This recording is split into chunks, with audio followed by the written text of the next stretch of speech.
Aizvadītajās brīvdienās Valsts ugunsdzēsības un glābšanas dienestā saņemts 191 izsaukums uz Kūlas ugunsgrēku.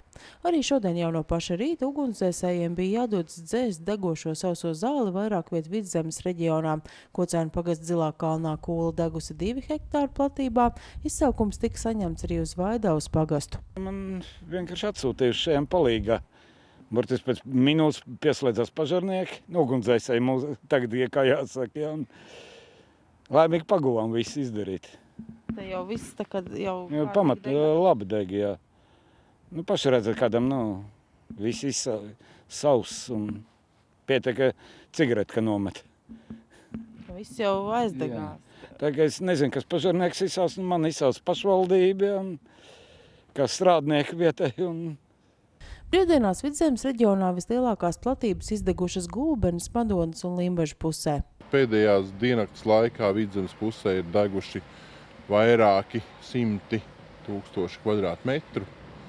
Un, šobrīd var teikt, ka ir tīri veiksmes dēļ tādēļ, kad vēl nav ļoti sausa kā mežu šī zemesēdzes daļa, tā arī šie te koki, krūmi un tādas lietas, tāpēc pārsvarā šis uguns šobrīd ir palicis pašos degošos laukos. Bet tur ir ļoti īsu laiku vajag, šodien arī soli pietiekami siltu un vējaini, rīt tādu pašu, un lai tā nelaime no tā nesakoptā lauka daļas pārmestos, kur tālāk, tur vairs nav īpaši daudz jāgaida. Dienestā atzīst, ir platības, kurās Kūla tiek dedzināta vai katru gadu, un nereti to dara paši zemju īpašnieki, kas spītīgi pieturas pie sava viedokļa. Šī ir vispareizākā lauku sakopšanas metode. Tas ir man ļoti atgādina kaut kādu to diskusiju tēmu, kādu mēs reizēm veicam zemlētas makšķerniekiem. Tie ir ļoti pārliecināti cilvēki, kad viņš ir labākais, zinošākais un ka te nekad neviens nevar ielūst, bet katru gadu viņi lūst un arī noslīkst viena daļa. Tāpat man ir, tā mums iet ar Kūlas dedzinātājiem, arī viņi ir pārliecināti, ka šis ir labākais veids, saimnieciski izdevīgākais. Arī dabā izrādās, man mēģina stāstīt, cik tas ir patiesībā labi.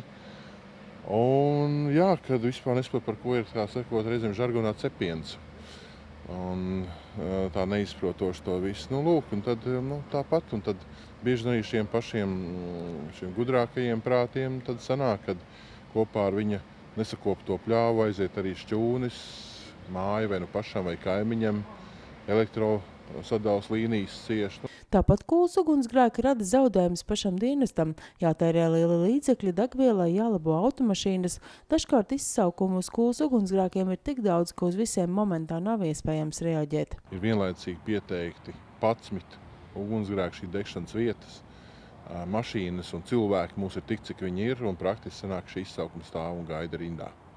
Lai cik tas neizklausās ārprātīgi, un bieži vien pēc šī zvana ir grūti noteikt, kuram tā lieta šai brīdī ir aktuālāka.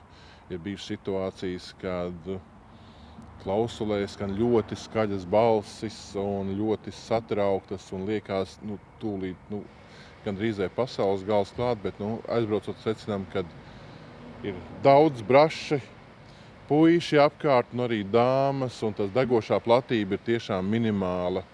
Un tā vietā, lai atrocītu piedurknes un paši iet un mazliet kaut ko darīt lietas labā, tiek celta, pilnīgi lieka histērija. Tie pašā laikā ir cilvēki, kuriem tiešām tā problēma ir liela, bet viņi kaut kā to tā varbūt neizsaka. Līdz to arī dispečeriem reizēm ir sarežģīti noteikt, kura ir aktuālāka tā problēma. Protams, gan ugunsdzēsības un glābšanas dienests, gan policija par sausās zāles dedzināšanu var piemērot administratīvos sodus. Pēdējos gados vērojams, ka minimāli, bet tomēr zemju īpašniekus disciplinē iespēja par nesakoptajiem laukiem zaudēt platību maksājumus.